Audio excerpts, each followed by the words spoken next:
Halo, balik lagi di Mas Aryo Channel, terus belajar, terus tumbuh. Seperti biasanya ya, kita ngobrolin dunia dagang, dagang retail, dagang toko, warung, warung kelontong, dan sebagainya. Buat teman-teman yang baru pertama kali mampir di channel ini, selamat bergabung. Silakan subscribe, ini adalah channel buat kalian. Nah teman-teman, sekarang udah bulan Januari 2024. Artinya apa sih? Artinya 2 bulan lagi udah mau puasa teman-teman, ya kan? Dan lanjut lebaran. Habis itu ini momen yang berlanjut. Pertanyaannya teman-teman, saya dan teman-teman sudah punya persiapan atau belum sebagai pedagang untuk menyambut momen yang hanya setahun sekali. Dan kita semua tahu, rahasia umum ya, bahkan bukan rahasia lagi, kalau di momen puasa lebaran itu jualan pasti meningkat, omsetnya pasti meningkat. Nah, untuk bisa memaksimalkan pendapatan kita, omset kita di momen puasa lebaran ini, jangan sampai kita terlambat, jangan sampai kita kehilangan momen, jangan sampai kita nggak siap. Artinya teman-teman, stok-stok barang mulai diisi ya, mulai dari sekarang. 2 bulan ini kalau buat pedagang mengisi stok barang sebenarnya cukup mepet ya. Belum terlambat sih, tapi cukup mepet. Yang bikin agak cukup mepet dan kesannya terlambat adalah harga-harga udah mulai pada naik teman-teman ini. Udah harganya pada naik, kemudian kebutuhan nanti di puasa dan lebaran lebih banyak daripada di hari-hari biasa. Itu tadi ya, karena penjualan meningkat otomatis kita juga harus sedia stok yang meningkat. Kalau stoknya ajek nanti kita kehilangan momen. Orang masih pada mau beli, kita barang udah habis dan kesulitan mendapatkan. Biasanya gitu, kalaupun ada harganya mahal. Nah, makanya kita perlu persiapan dari sekarang kan teman-teman ya. Untuk harga barang-barang di kemasan plastik sendiri teman-teman di tempat saya ini juga sudah mulai pada naik loh bulan Januari ini. Padahal di momen puasa lebaran tahun lalu kalau masih saya ingat itu naiknya mulai mendekati puasa dan sebagian di mendekati lebaran malah pada naik.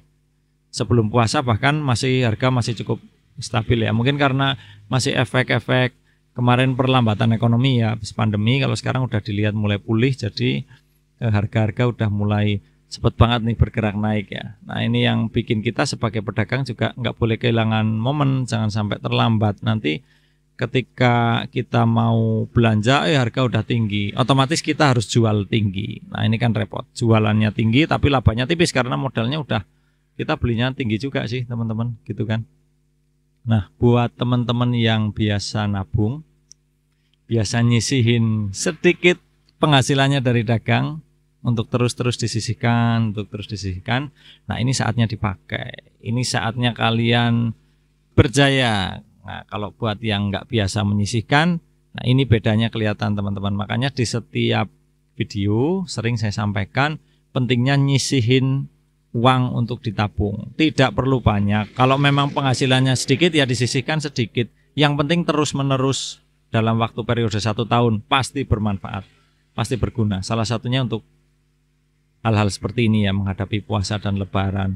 Nah kalau kalian punya, ini buat yang punya ya, punya duit tabungan entah sedikit entah banyak, saatnya dikeluarkan. Jangan ragu-ragu, pakai aja untuk belanja barang-barang yang fast moving, barang-barang yang sering terjual, baik di periode biasa apalagi di periode puasa lebaran.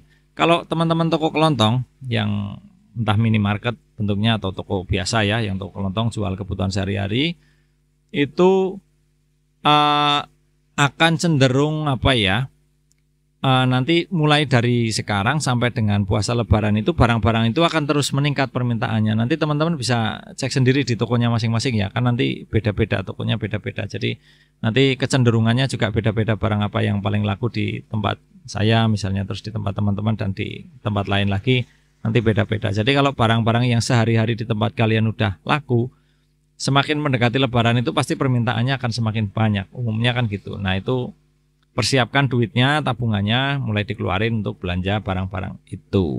Nah terus kalau nggak punya tabungan gimana? Nah ini dia teman-teman bedanya yang punya tabungan dengan yang nggak punya tabungan. Kalian sekarang baru mulai ngerasakan, aduh tapi aku nggak punya duit, nggak punya tabungan nih. Nah kalau nggak punya tabungan, 2 hal yang bisa saya sarankan teman-teman. Ini mohon maaf ya, bukan ngajarin ya, bukan sok tahu.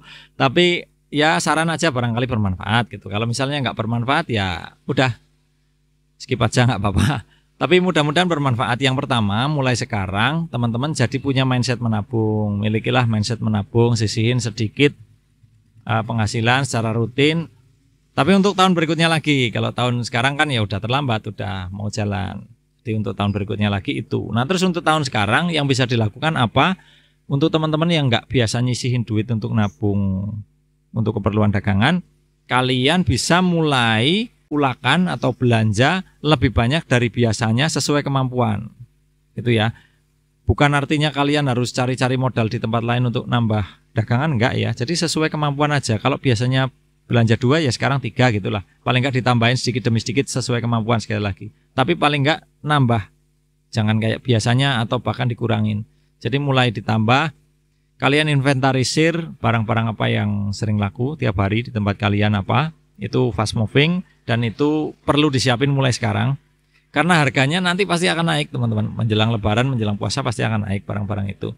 Terus yang kedua, barang-barang yang biasanya di momen puasa lebaran itu banyak dicari. Kalau tadi yang pertama kan di momen-momen biasa udah banyak yang cari gitu ya. Nah itu disiapin, jangan sampai kosong barangnya nanti. Terus yang kedua, barang-barang yang khusus momentum puasa lebaran. Itu juga sebisa mungkin disediakan meskipun dalam jumlah stok yang terbatas. Karena nanti kalau momen puasa lebaran sudah selesai, barang-barang itu biasanya juga nggak terlalu laku kan gitu. Jadi tetap disediakan tapi dalam jumlah terbatas. Terus prioritasnya mana? Kalau saya teman-teman, prioritasnya tetap barang-barang yang setiap hari, yang sehari-hari laku. Itu dulu dijaga jangan sampai kosong. Karena pengalaman saya beberapa tahun lalu, saya fokus ngadain barang-barang, kan saya jual kemasan ya, plastik ya. Jadi saya fokus ngadain barang-barang yang hanya insidental, yang ramainya pas puasa lebaran aja, misalnya kayak toples dan sebagainya. Itu saya kulakan agak banyak, belanja agak banyak. Ternyata permintaannya nggak sebanyak yang saya kira. Akhirnya barangnya sisa. Dan sisa itu setelah momentum lebaran udah nggak ada yang cari lagi teman-teman. Kan sayang, padahal duitnya bisa dipakai buat belanja barang-barang reguler, barang-barang yang setiap hari udah laku. Nah jadi belajar dari situ, saya mulai sekarang untuk belanja maksimalkan untuk barang-barang yang memang setiap hari udah ada konsumennya, tiap hari udah laku. Jadi nanti untuk barang-barang yang hanya di momen puasa lebaran aja, ya kayak tadi disediakan tapi dalam jumlah yang nggak usah dikejar. Dalam jumlah yang semampunya aja, secukupnya aja, nggak usah dikejar cukup banyak. Meskipun kadang barang-barang yang seperti itu labanya cukup lumayan ya, karena lakunya juga setahun sekali, jadi ambil labanya lumayan. Tapi resiko modalnya juga lumayan. Jadi saya belajar dari situ. Terus ya sekarang seadanya aja lah. Nah terus teman-teman, selain siapin stok barangnya atau mulai nabung dari sekarang atau mulai belanja dari sekarang, intinya persiapan untuk menuju momen puasa lebaran yang tinggal 2 bulan. Juga jangan lupa display teman-teman. Penataan kita juga mulai kita sesuaikan. Barang-barang mana yang tadinya di depan mau kita pindah atau memang udah di situ ya nggak apa-apa. Kalian lebih tahu ya di tokonya. Jadi kalau menghadapi puasa lebaran, kalau saya sih di sini barang-barang yang laku nanti akan berbeda teman-teman. Jadinya yang di display juga berbeda. Yang biasanya reguler udah ada orang beli, udah biasa beli di sini kan orang udah tahu barang itu ada, jadi nggak perlu di depan banget, taruh belakang nggak apa-apa. Toh orang udah tahu kalau di sini ada gitu ya. Nah barang-barang yang dikhususkan untuk momen puasa lebaran ini dipindah ke depan, ditata di depan supaya orang tahu menjelang puasa dan lebaran, orang tahu bahwa di toko saya barang-barang itu dijual. Misalnya contoh ya, cup-cup, gelas-gelas plastik itu kan menjelang puasa sampai puasa itu banyak yang jualan es kolak, kemudian bubur jenang dan sebagainya gitu ya, pakai cup-cup plastik itu. Kemudian banyak yang jual jus juga. Nah itu kan penjualan cup-cup gelas plastik biasanya meningkat. Nah itu saya mulai pajang di depan supaya meskipun sekarang masih lama, orang sudah mulai lihat dulu. Orang yang lewat depan toko udah lihat kalau di tempat saya barang-barang itu ada. Jadi besok kalau pas momen puasa kepingin jualan takjil, cari kemasan, mereka udah tahu kalau di toko saya itu kemasan-kemasan itu ada. Jadi displaynya juga mulai menyesuaikan. Gitu teman-teman ya, singkat aja, mudah-mudahan bisa memberi informasi yang membantu buat kalian.